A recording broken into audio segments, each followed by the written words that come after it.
This is part 2 in our 4-part series called Storytime, where we're taking a look at the stories that we tell ourselves and how they affect our opinions about what we're capable of, who we are, and basically just sort of taking a look at the events in our lives and what we make them mean. So to kick things off today, I would like to ask you a question. Was your life harder than mine? Isn't that a strange question?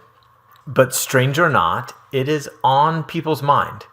In the business we're in, Whitney and I are often pushing people to live a little bigger, show up a little stronger, believe in themselves a little bit harder, or be a little bit more willing to feel pain.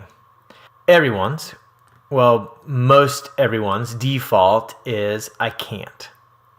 The next natural step is to look for evidence to support the idea that the I can't thought isn't true, which can lead to examples of other people who have done it, whatever it is. Whatever our clients are trying to accomplish, we often end up looking for evidence in other people's life that it is possible. When this evidence presents itself, the lizard brain defense number 2 kicks in. Yeah, but they're not me. The underlying assertion here is that my story is worse than theirs, so maybe they could do it, but I couldn't. That is such a dangerous thought that Whitney and I decided it deserved its own episode. Do you remember the scene in the movie Man of Steel where Clark Kent walks out of the water without a shirt? I'm pretty sure that every female who has seen the movie remembers, because the guy is ripped. But when I saw it, that really confused me. How could Superman have strong muscles? The whole idea of his character is that because of the effect of the Earth's sun, he has a supernatural strength. And when he tries to lift a house, it's like me trying to lift a 15-pound weight. I'm a very process-oriented guy, so when I see a muscular human, my awe is in the work, the discipline, the mind management that must be the foundation of the result I am looking at, the rippling muscles. But where would Superman lift weights? How could he possibly build that much muscle when everything he lifts is light to him? You see my struggle. The training would be too easy, and so he couldn't get that strong. When Whitney and I talk about this idea of telling your story, when we talk about the struggle you've been through, when we allude to this idea of the training you've experienced, it's important that we're clear that we're not talking about pretending the events were different than they were. We're talking about choosing what those events will mean to you. Your life was probably more challenging than mine. And even if it wasn't, I'm committed to my story that my life has been awesome.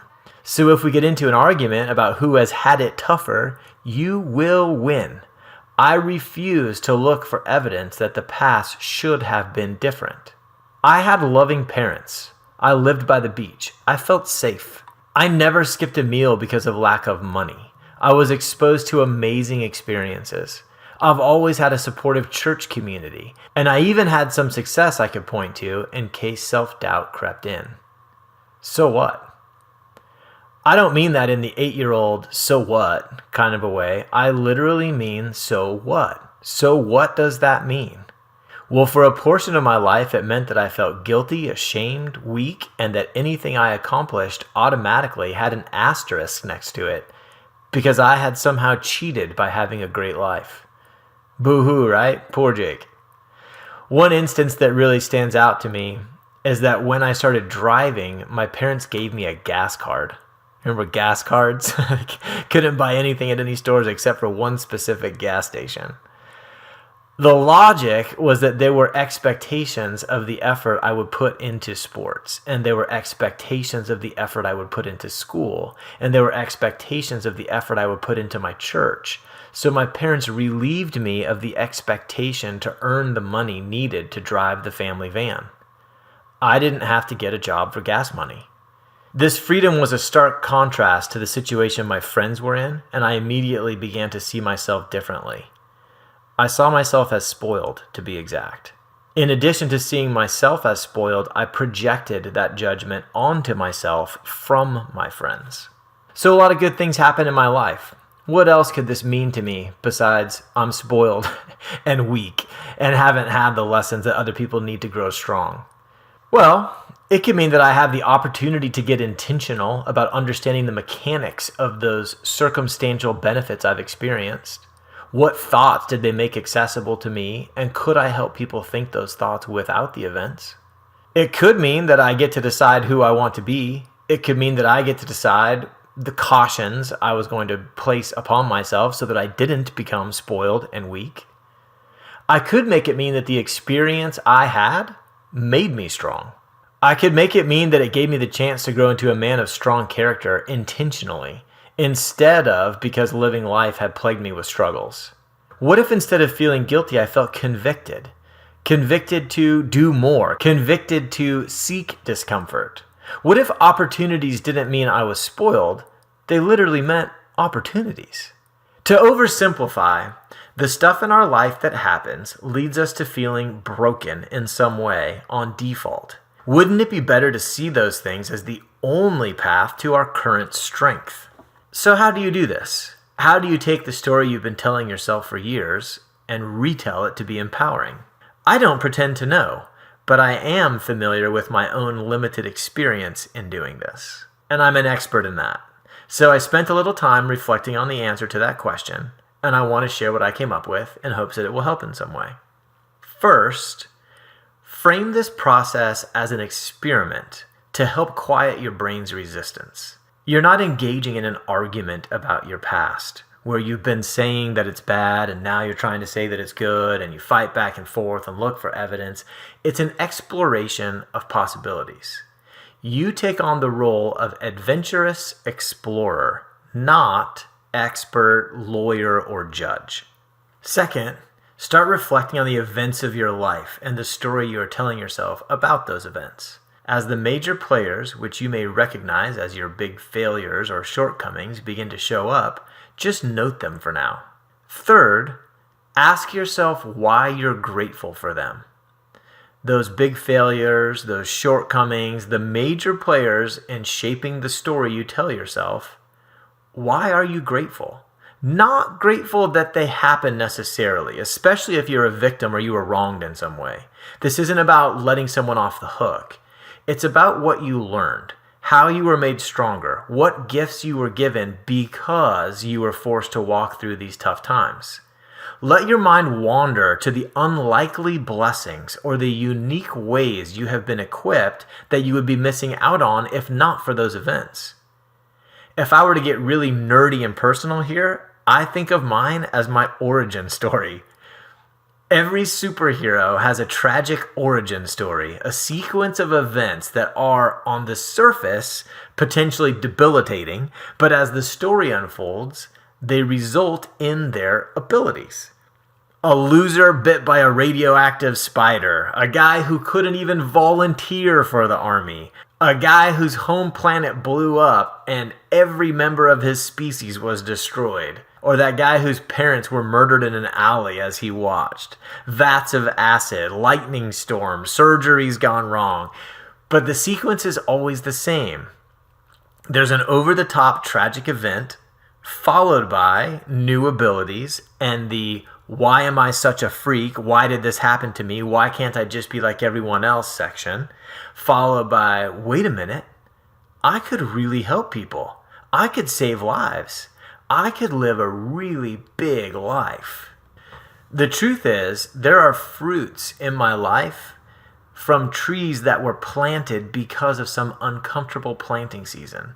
Fruits that I'm not willing to give up, even if it meant that I could dodge some of the painful bullets from my past. Fourth, like I mentioned in the last podcast, commit to a zero tolerance policy on negativity. Decide that everything happened for you and let your brain go to work defending that position. If you think back to actual conversations with other humans or even rants that have taken place in your head about how you had it harder than others, consider choosing to lose that argument every time. What if every time someone wanted to talk about their athletic accomplishments in the context of the injuries they've had to overcome, you just automatically gave them the win? And your context was always, yeah, I didn't really have so much to overcome, I guess, but I sure love to play. What if you lost that one every time? What if you just simply, right here in this moment, gave up any satisfaction that you may derive from pointing out to the world and yourself how hard you had it? What if you stopped preaching to yourself about how broken it made you? What if you decided that your origin story was exactly what you needed to gain the powers that you gained? Number 5, resist comparing fantasy to reality. We've all heard the quote that comparison is the thief of joy. Well, that counts triple when comparing the ugliness of reality to a magical fantasy of what could have been or what should have been. If I could do my life over, what should have happened is, in a perfect world, well, it's just not fair that, as far as I know, we don't get the chance to go back and do anything over again. So whatever your origin story is, there's nothing you can do to change it. The only power you have is the power of context, the meaning, the lens through which you view the events of your past. Your story either means you're broken or it means you're powerful. My go-to expression is uniquely qualified. No one else has my story, my lessons, my blessings, my struggles, so my training is unique, and I am uniquely qualified for whatever lies ahead in my life. So these 5 steps are sort of a way to just stir up the events that you credit with the negative part of your story that you feel holds you back now, and reevaluate them, paint them in a different light. Change the only thing you can change about the past, which is the way you think of it.